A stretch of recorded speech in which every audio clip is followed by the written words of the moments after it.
What is up, founders? I'm particularly stoked for this episode because you do not need more sales to make more money. It's not the only way. The fastest way to double your profits is to think like an investor. Private equity firms do this all the time.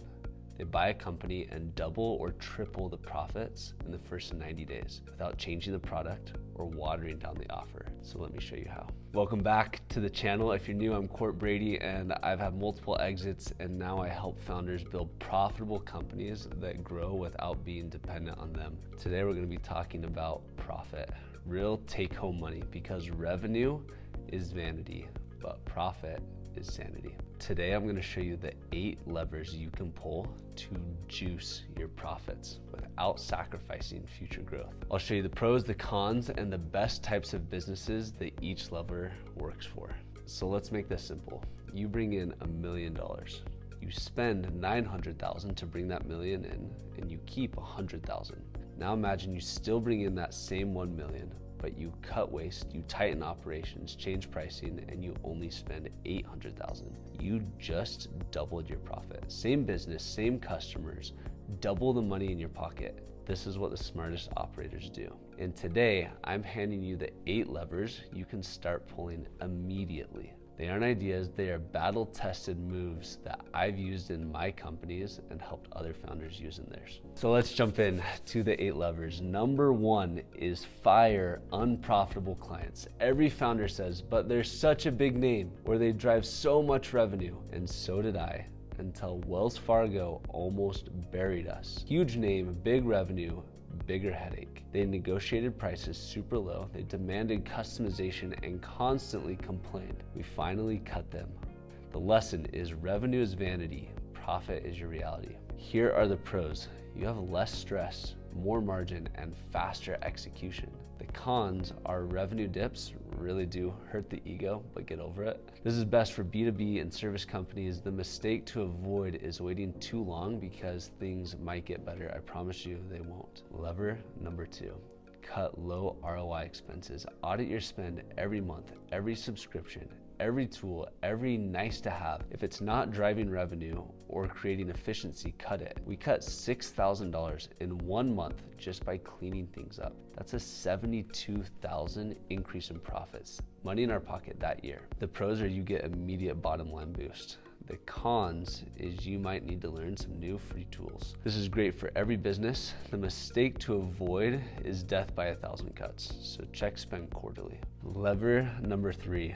Track your direct costs. Most founders know their top line revenue numbers, but they have no idea about how much it costs to fulfill. The material, the labor, the shipping, the support, it all adds up. When we actually broke down our real costs, we realized that our best product was actually our worst margin.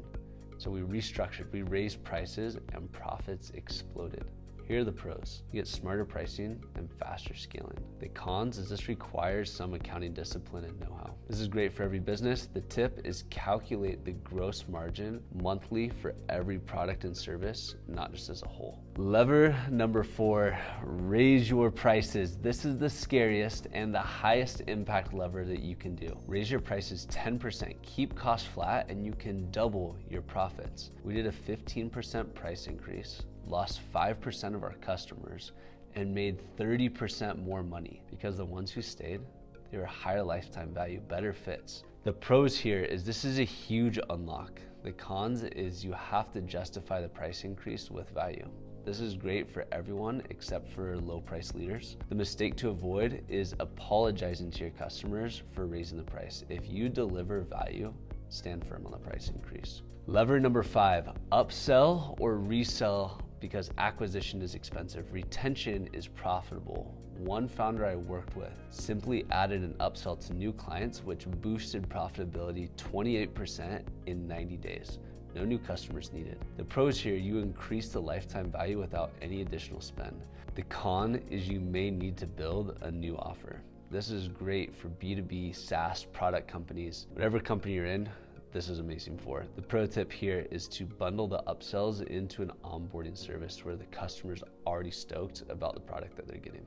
Lever number 6. You guys know I was going to talk about this one if you've seen any of my other videos. Fire your underperformers, your C players. One C player drags down 5 A players. I learned this the hard way. Keeping underperformers because you're loyal or hopeful they're going to change is so expensive and so dumb. We cleaned house, morale soared, and profits followed. Use this question. Knowing what I know about this person right now, if they didn't work for me, would I hire them again? If the answer is no, move on them. Biggest pros is your culture and performance are going to skyrocket. The cons is you have a short-term workload spike and it's just a bunch of hard conversations. This is great for every business. The mistake to avoid is waiting until a crisis makes this move for you. Lever number 7, reduce founder bottlenecks. Your job isn't to do everything, it's to build the machine. So track your time per week. Anything that you're doing that someone else could be doing that would cost less money, delegate, automate it. I freed up 20 hours a week doing this and used that time to drive strategic deals. The pros is that there's massive exponential growth potential. The cons is that you have to let go of your control addiction. It has to get out of there. This is great for founders serious about scaling. The tip is every hour that you're spent busy, you are not building. And lever number 8, of course we have to include this, is to drive revenue the smart way. More sales, of course, matters after you fix the margins first. Once your cost structure is clean, then growth compounds. So focus on better lead generation, improving closing ratios, building referral programs, increasing average deal size. We doubled revenue in one division by just tightening our conversion percentages, not by spending more on ads. That one lever worked. Pros here are growth fuels the team, it builds hype, it builds momentum. The cons is fulfillment must keep pace. The mistake to avoid is scaling chaos instead of scaling quality. You don't need to hustle harder. You need to pull smarter levers. Here they are. Fire unprofitable clients, cut wasteful expenses, track direct costs so that you can fix your margins, raise your prices, this is huge and so often missed, upsell and strategically resell to current clients, fire underperformers, get the founder out of the weeds, if that's you, get out, and drive smart, profitable growth. So this week, pick 3, pull them hard, and watch what happens. If you want help pulling these levers inside your company, comment below. Let's build a company that funds your freedom, not your frustration. Thanks for watching. If this helped you, share it with a founder you respect, hit subscribe, and I'll see you in the next one.